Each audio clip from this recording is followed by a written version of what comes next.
I follow Mitsuru-san and chase after Labrys. The invisible walls are still interfering. Trying to chase down someone without being able to go where you want is really annoying.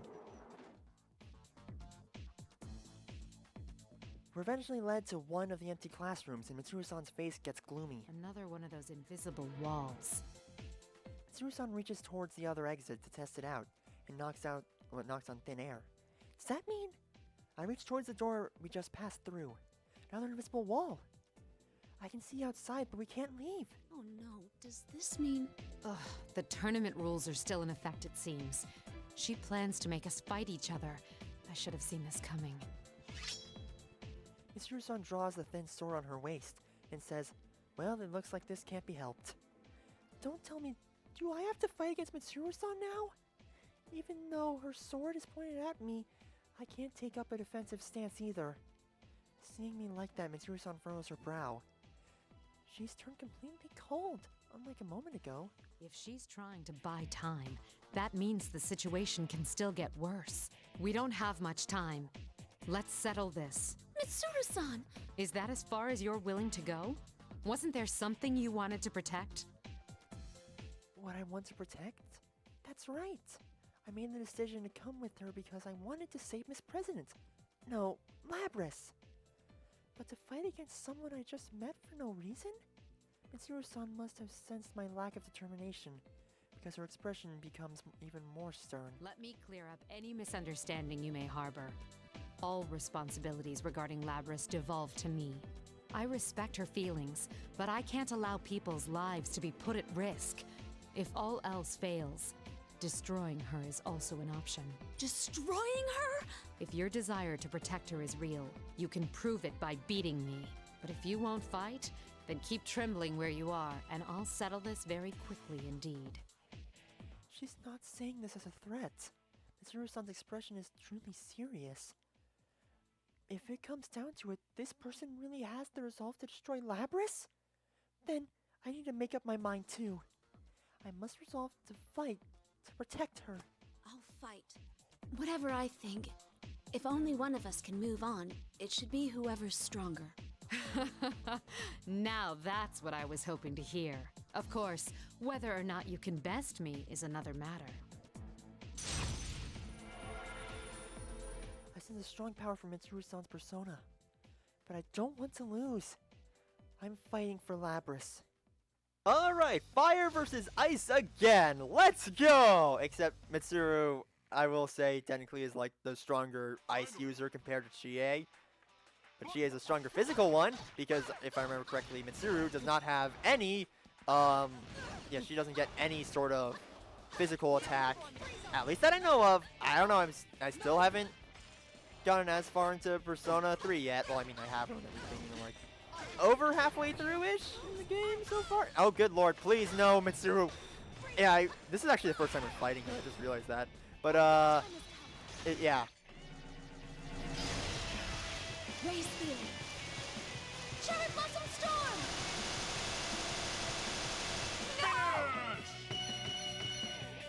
Sorry, Mitsuru. And that's the end of that. Well done. You have proven your resolve. Upon saying so, Mitsuru-san smiles. It seems that the sternness she had before the fight wasn't genuine. Now go after her. I'm confident that you can salvage her heart. Even though she had spoken about destroying her like an object before the fight, she just said her heart. Could it be? Did you let me win on purpose? I object to the question. I don't indulge people in critical situations like this. Yeah, she's right. The stern words Mitsuru-san said before we fought may have actually been an attempt at kindness on her part. Me going forward instead of her means that if worst comes to worst, I'll have to execute the painful decision instead of Mitsuru-san. If you think of it like that, losing on purpose wouldn't be kind at all. I chide myself for having such soft thoughts. Saving someone's life isn't something that you can do saving someone's life isn't something you can do half-heartedly. It was the same with last year's case too. Since I fought Mitsuru-san and won, I must accomplish this no matter what. Okay. Then I'm going now. and I'm coming back with Labrys no matter what. That's the spirit. I'm counting on you, Amagi. I turn my back towards Mitsuru-san and run out of the classroom. I hurry and try to make my way to Labrys as quickly as possible. I proceed down the hallways, once again led by invisible walls. Excuse me, gosh dang. As I make my way, I notice that I'm being led back to the announcement room where I had rushed out of not long before. What's the meaning of this? The door that was destroyed earlier is back to normal. And I don't see Yukiko or Rise-chan around either. I try opening the door. I need to figure out what's going on.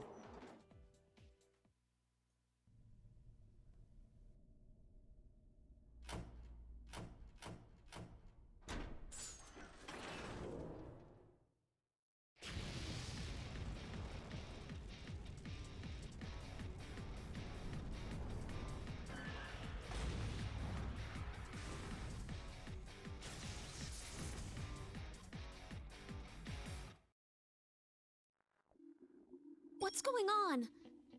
I feel like I'm going to go insane. When I open the door, the scene beyond the window has completely changed. There are tons of grotesque things that are shaped like people. This seems entirely different from the announcement room from earlier. Labrys and her shadow are fighting within this sinister red world and trying to destroy each other. Labrys, please wake up! There is no light in Labrys' eyes. She's expressionless like she really is a machine. She looks entirely different from when she had called herself Student Council President. Is this Labrys' true form? No, that's not it. You don't have to fight like that! Don't act like you're a machine! Labrys, who notices my voice, takes distance from her shadow and turns to me. Her expression is still robotic. Analyzing voice print. Identity confirmed as Yukiko Amagi. Yukiko Amagi. We made a promise to each other! You just have to be yourself! Yukiko-san? Labrys' eyes look different now. They're not the eyes of a machine anymore. They're the eyes of the Labrys that I've come to know in this short time. But once she drops her mechanical nature, her presence, mechanical movements lose their rhythm. The shadow who had been watching us distorts her lips into a smirk and seizes upon this opening. Oh, really? After she lied to you and used you all this time? That's not... First, you deceived her by acting human. And now that things aren't going your way, you've decided to be a machine instead? Why don't you just give it up? Just tell everyone how you really feel. You want the everyday boys and girls to experience what you had to go through, right? That's why we're in a school, having a fighting tournament. You want to see close friends fight for their lives against each other. Because if they do that, then they might understand. You want to make them understand. No! That wasn't my wish at all! The shadow glares at me with as much hatred as she can muster. Labrys looks towards me as well, and her face scrunches up into a ball of sadness. I want my pain to be understood.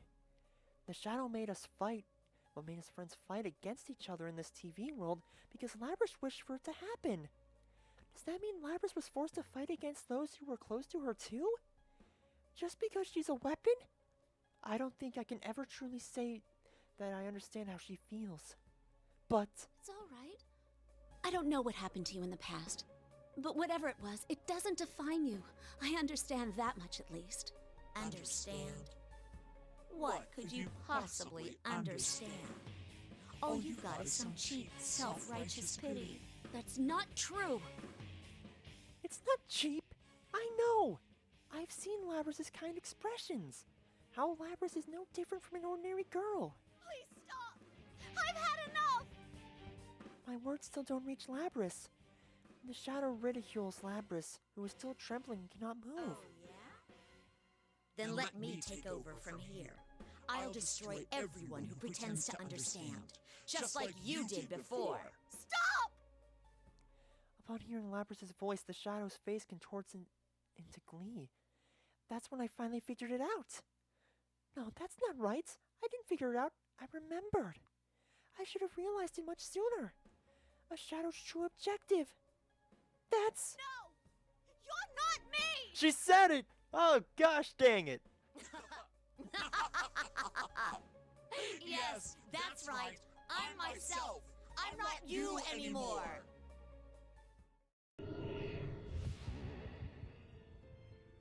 Yes, the power.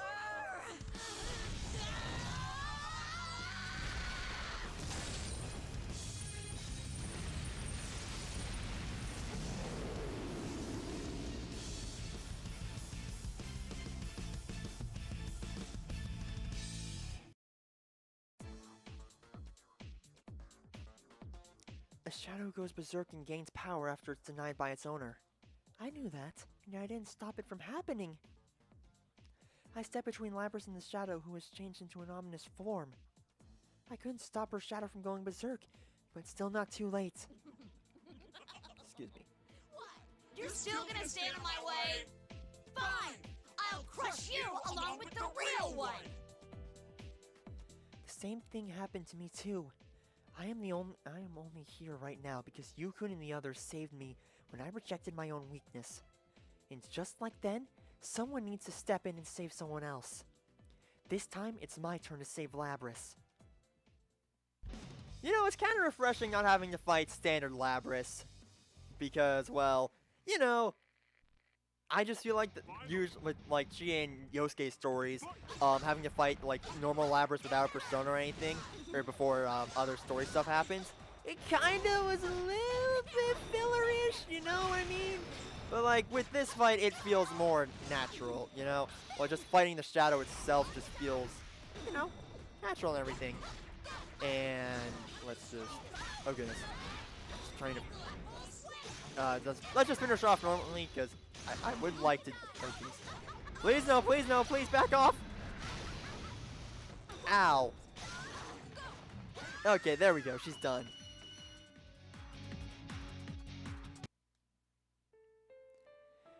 Labrys' shadow collapses and stops moving.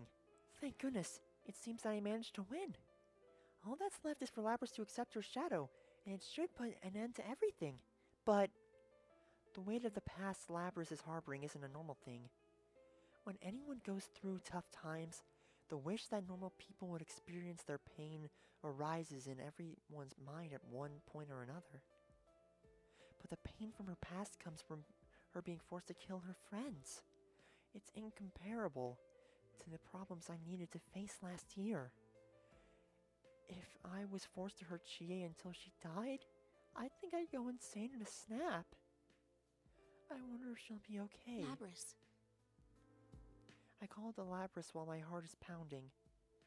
Labrys answers in a teary voice. I have to support her, even though there's no way I can understand everything she's going through. I want to support her because there are things I can't understand. Why did you save me? You already know I'm a machine. I'm a machine that's supposed to protect people. But because what they did to me was so painful, I took it out on other people too. So why are you? It's okay. You must have suffered so much. I'm sorry. You went through so much pain to protect us. But it's all right now. I won't let those things happen to you anymore. Labrys looks up in response to my words. When I think about when Labrys protected me from her shadow, how she closed off her heart and reverted to the mechanical self that she never wanted to show anyone makes my heart ache. I never want her to have to go through that again. Labrys has already lived through so many painful experiences. Because of that, I could never truly say that I understand her feelings. But I'm sure that I can at least protect her so that she won't have to go through the pain anymore. It doesn't matter if you're human or not. I'm your friend. We made a promise, remember? You want to be friends? Mm-hmm. Be friends. We're friends already. That's why, if you're going through tough times, I'll always be there to help you through and protect you. Labrys seems genuinely surprised. She probably doesn't realize it, but she doesn't look anything like a machine when she makes faces like that. I can tell you truly have a heart. I've faced my own shadow too. I wanted to blame everything on someone else because I felt so powerless. I was waiting for someone to do my work for me. I wanted to escape from my life, so I dreamed that a prince would take me away. But my friends helped me realize that was just me trying to run from my problems. I recount my own experiences for Labrys. It's the same as what Labrys went through a moment ago. She had feelings, experiences that she didn't even ever want other people to know about, because they were all true. It makes it even harder to accept them, so she rejected them. Labrys has a heart just like I do. The reason I could accept my weakness and fight this to the very end is because I had my friends helping me. I had friends who worried about me, who stood beside me. I wasn't alone. I smile at Labrys, just as Yukiko did for me back then. And that gave me unimaginable strength. You're not alone anymore either. I'm sure you'll be able to find a place where you belong too. Admitting your own weaknesses is scary. No one wants to see their weakness, but I know that it's possible if you don't have to face it alone. When Labrys hears my words, the light returns to her eyes. I can sense a strong will from her. That light must be from her heart. I'm so glad that my words got through to her. Labrys nods reassuringly and then begins walking towards her shadow. She takes the steps towards her own weakness.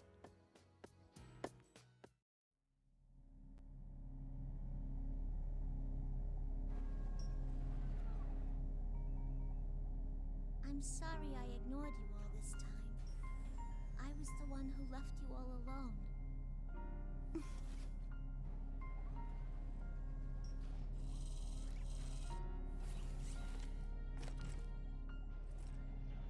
No, you are me after all.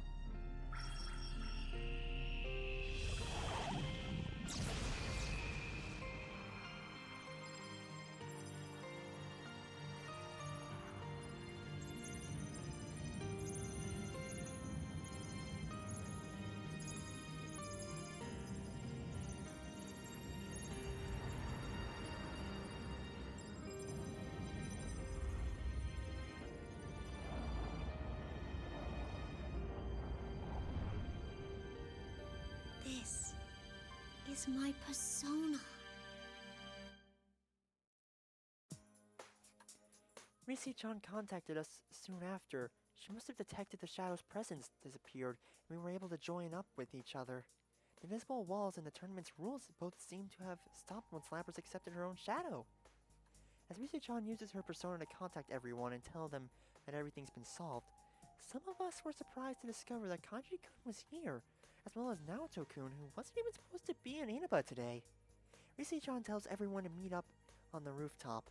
From what she tells us, the studio-like space connected to Junes seems to have been restored there.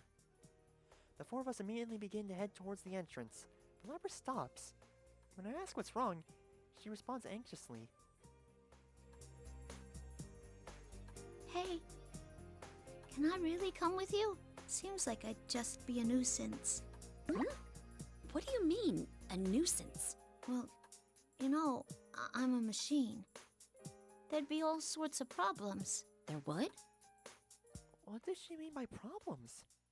Compared to Teddy, I can't think of any possible problems Labrys would cause. Are you saying it wouldn't bother you and your friends? Oh. You sure are cool about all of this. Jeez, Labrys, you sound more human than a lot of people out there. Exactly. If I were you, I'd brag about it. You don't think it's cool being a robot and a persona user? It's unique, that's for sure. In any case, there's no way you'd be a nuisance. Yukiko and Risi-chan both laugh out loud.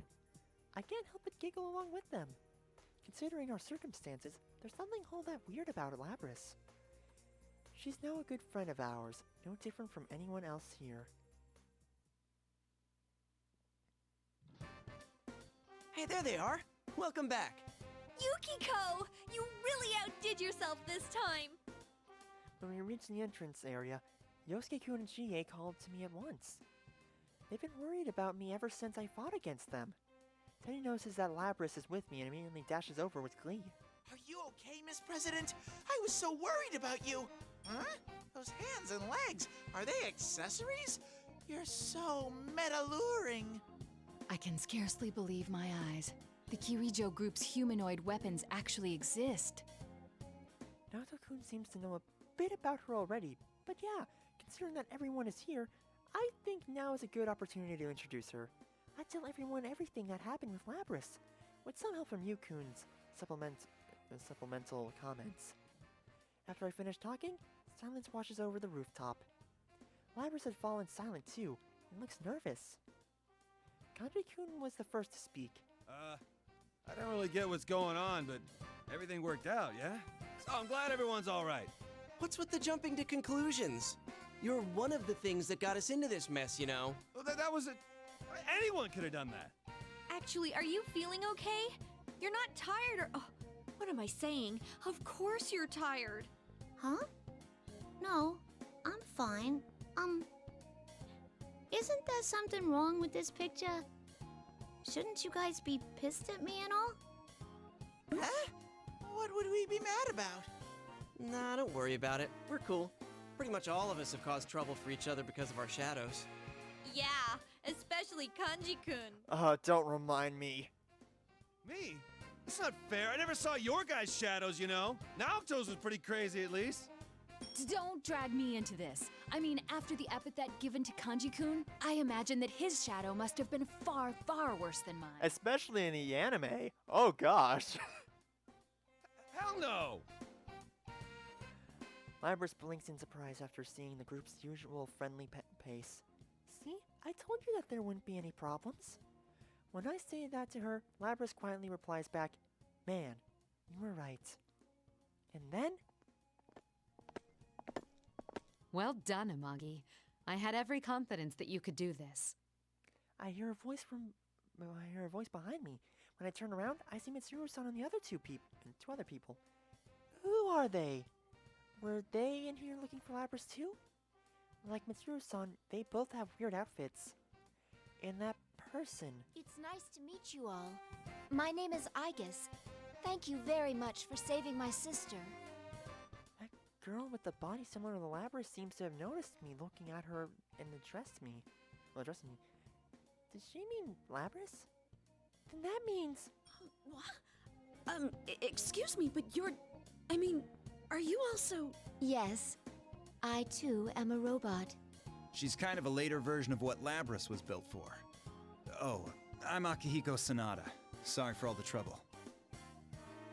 So Aigis-san is the robot and Akihiko-san is the one wearing a red cape? Okay, I've memorized them now. Actually, I guess it would actually be harder to forget them. In contrast to those two, Labrys takes a step back.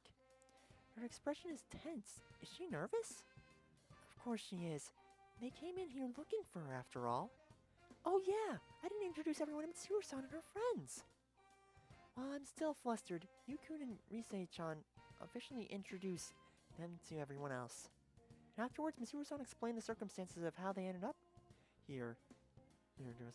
More like to Labrys, though. How this case began by Labrys being dropped into a TV, and how they all pursued her into this world. As Mitsuru-san explains their intentions, Labrys seems to get even more nervous. She must be worried. That's alright. Mitsuru-san realizes Labrys' emotional state. She turns her gaze towards Labrys and kindly smiles to her. Don't worry. I'm not planning to seal you away again. But I ran wild and caused so much trouble. I mean, not just today, but back then, too. You've awakened to your persona and gained control over it. You're hardly a rogue test unit anymore. Besides, you have a heart. We would never treat anyone with a heart so poorly. Mitsuru-san really is as kind as I thought. Her emotions seem to have reached Labrys as well, and she's about to smile and answer Mitsuru-san. And then this crud happens. Ah, man, here we go again. Her expression goes blank and she suddenly stops moving. Huh? What's going on? Huh? Labrys' recognition signal has been interrupted. Someone is hacking into her. Recognition signal? Hacking? What does she mean? Just as I'm about to reach towards Labrys, It's not over yet. a completely different person's voice came out of Labrys' mouth. Upon hearing that, Mitsuru-san notices something I don't and mutters in surprise. Is this the same communication system we use? What are you standing around for? Everyone, get away from Labrys! Labrys' hand jerkily reaches towards the axe on her back. After a moment's pause, she swings at us all without any hesitation. Labrys! What's going on? I cannot gain access. She's being controlled. It isn't coming from inside this facility. The signal originates elsewhere. You mean outside the TV? This is just a little extra resistance. Now, entertain me. Labrys dashes towards us with glazed eyes. Just when everyone is shell-shocked by the sudden turn of events, I stand before Labrys. Hey, what are you doing? It's too dangerous. I'll stop her. Isn't this part of protecting her? I need to stop this. Amagi. I don't know what's going on, but there's no way Labrys would try to hurt everyone. If someone is controlling Labrys, I have to put a stop to it. I draw my fan and face Labrys. I also made a promise with her earlier. I promised that I'd never let her suffer alone again. Please, wake up!